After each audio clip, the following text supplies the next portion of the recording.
Hey, thank you so much for clicking on today's video. I'm going to be talking about how I worked at Walt Disney World and their Career Start program. So if that's something that interests you, go ahead and stick around.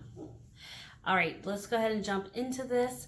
I worked for Disney from August 2008 to May 2009.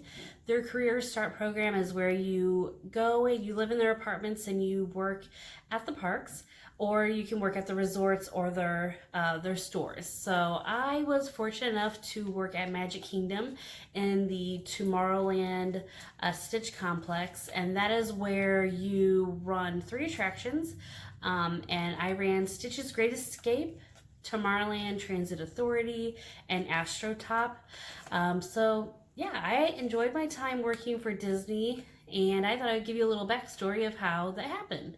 My mom found out about the program and suggested to me to apply, and I did, and I was lucky enough to get a phone interview. And I remember in that phone interview, the lady asking me if there was 3 positions, your top 3, what would they be? And my first position that I wanted was to be an attractions cast member, because I thought it would just be so much fun to make rides go.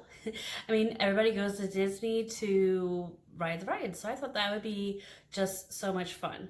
So my second choice, I said, was costuming, and that's when she stopped me and she said, I don't think you know what costuming is. And I was like, okay, so what is it? And she's like, well, what do you think it is? And I was like, well, getting cast members dressed to go out as like characters. And she's like, well, some of costuming is like that. Other costuming, and more likely what you would be doing, would be the taking care of the costumes that regular cast members wear. So every uniform that a Disney cast member wears is called a costume. And she was like, you would work more than likely in the warehouses where they launder the costumes, and they sort them by size and by positions that you work in the parks and in the resorts. And I was like, oh yeah, no, I don't think I want to work in Florida, move there from Indiana and do laundry all day. So I was like, okay, well then I guess I would have to switch it over to working in the stores. And then my third option was working in their restaurants. So I really didn't want anything besides working in attractions.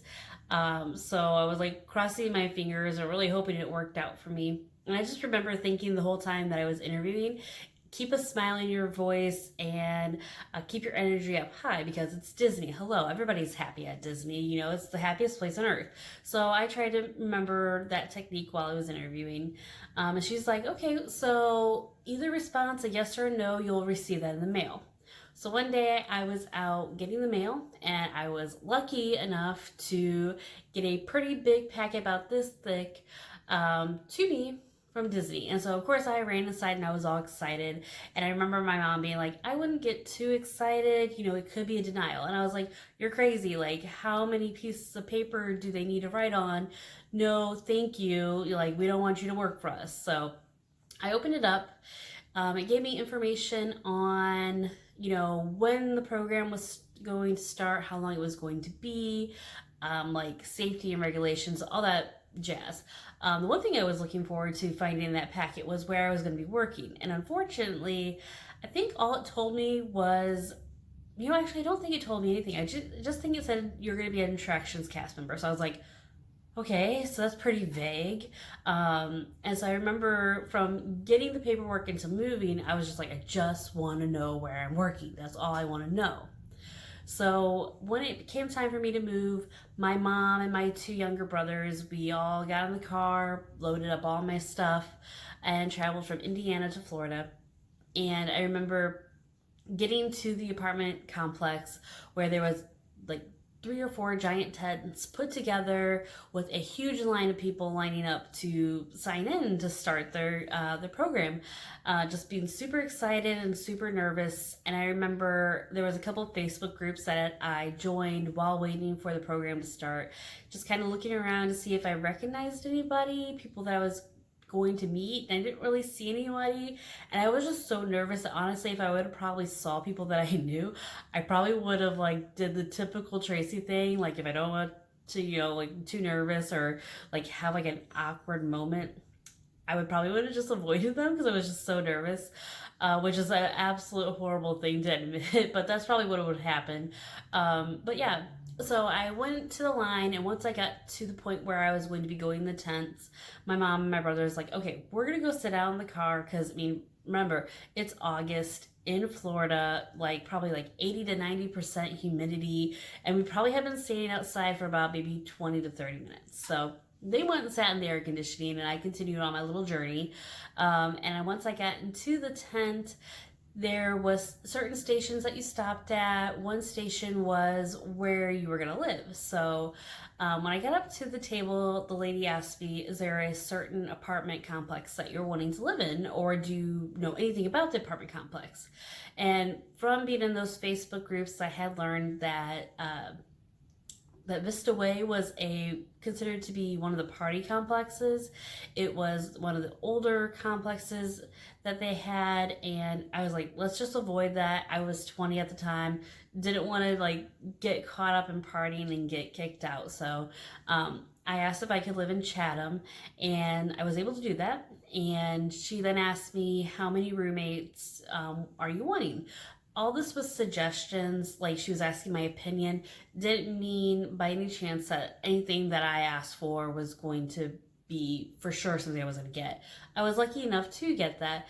But earlier before that, probably on the way to signing in, my mom and I discussed about roommates. And, we all know girls are catty.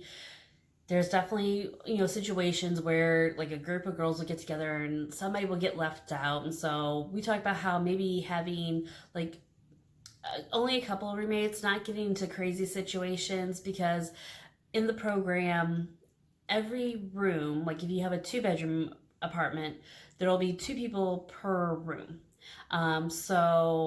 If you get a 3-bedroom apartment, there's 6 girls living together, and that just sounds like a horrible idea. Catty, PMSy, I wasn't about it.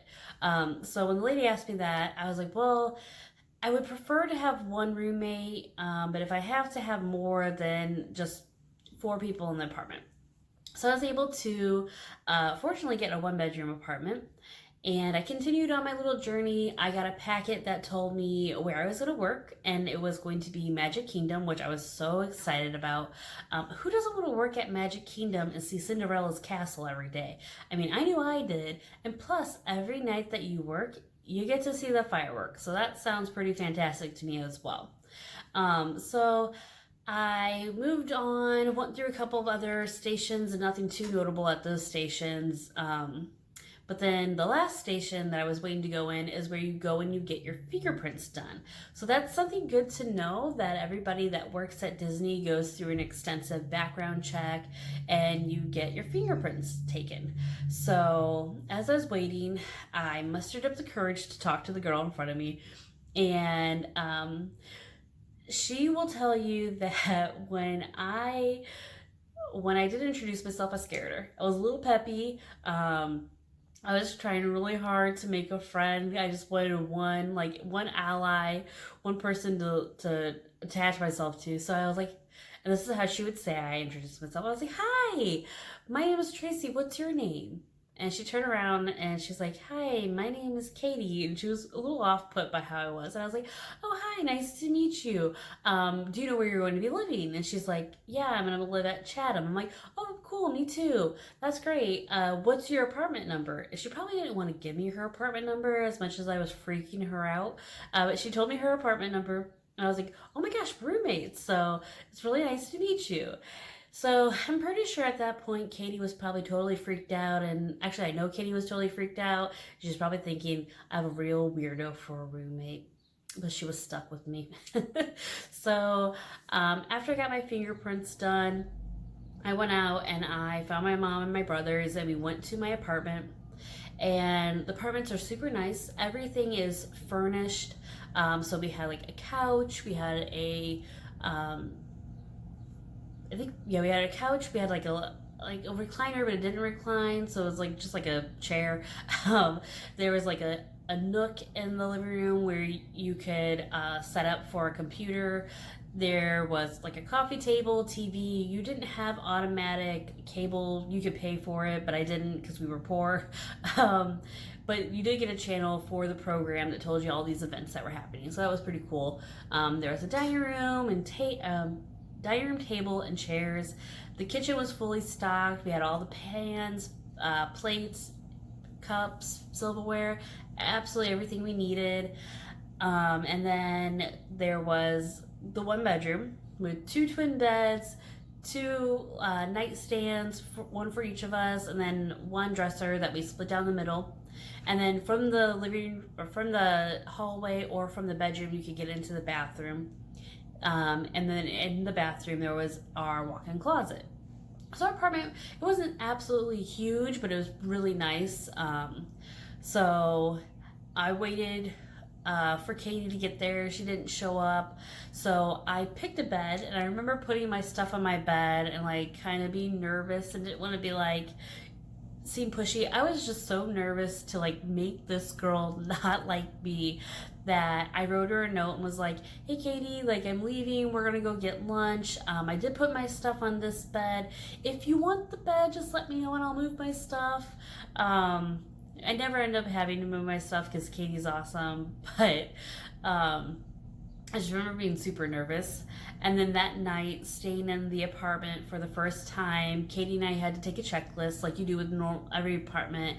And, you know, if you notice any damage, put it on the list so that you don't get charged for it when you leave. We also had to go through everything since it was fully furnished and check that we did have everything that we were supposed to have. And then we sat down and we had the, you know, like, okay, like what are our ground rules, which I really do suggest people to do that, especially when you're moving in with somebody that you don't know. Just, you know, really think like what's something that is not acceptable in my opinion. And we did that, and Katie and I got along great. Like Katie and I are best friends to this day. We don't talk as much as we used to, but we're both busy. She has a large family and she's a teacher, and you know, she lives in Florida now, and I still live in Indiana, but she was a maid of, or not a maid of honor, she was a bridesmaid in my wedding. So it was a great experience rooming with her. We were on opposite schedules. She worked at Animal Kingdom, and Animal Kingdom closes earlier than other parks due to the animals. At least they did during that time.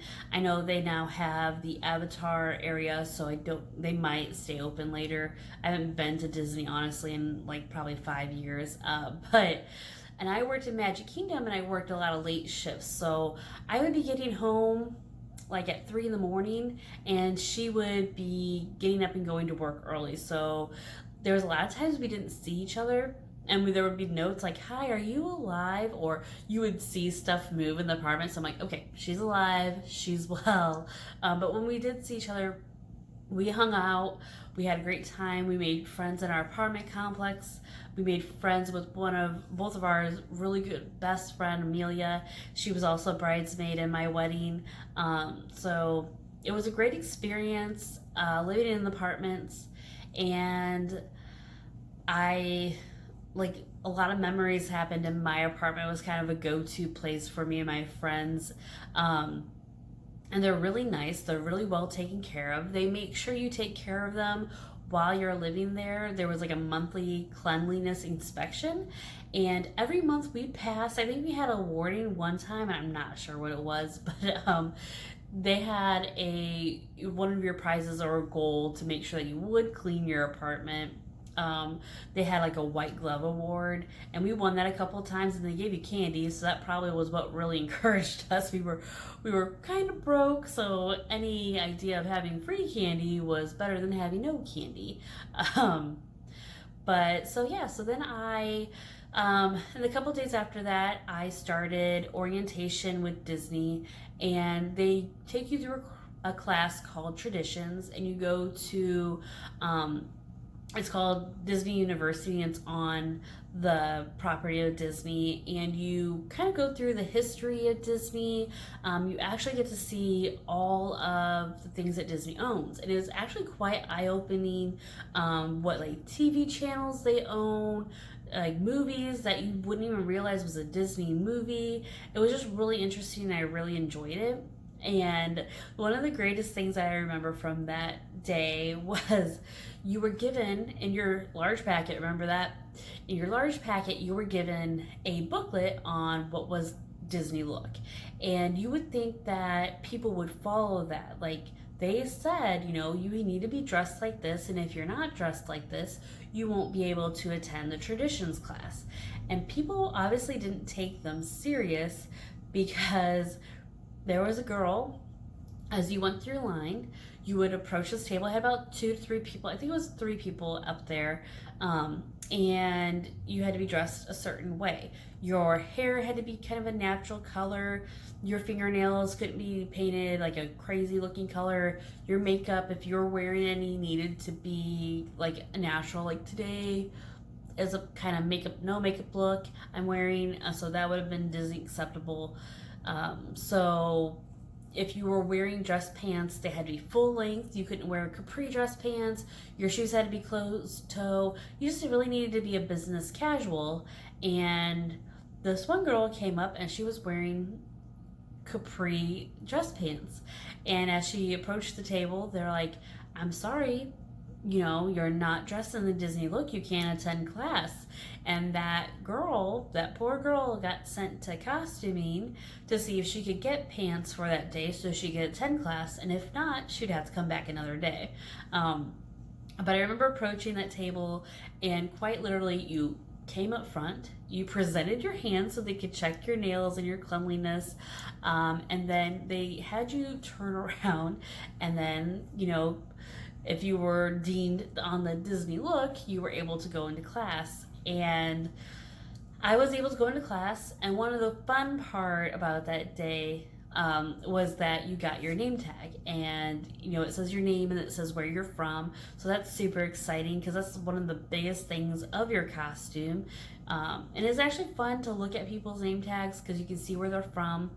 If you are on the Disney College program, which is like the Career Start program where you live there and you work for them, obviously you're just a college student, and there are certain things you can do there, take certain classes and get credits for college, which is pretty cool.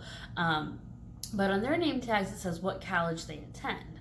So that's neat if you do go to Disney and you see the difference of the name tags, or if you ever wondered, that's what the difference is.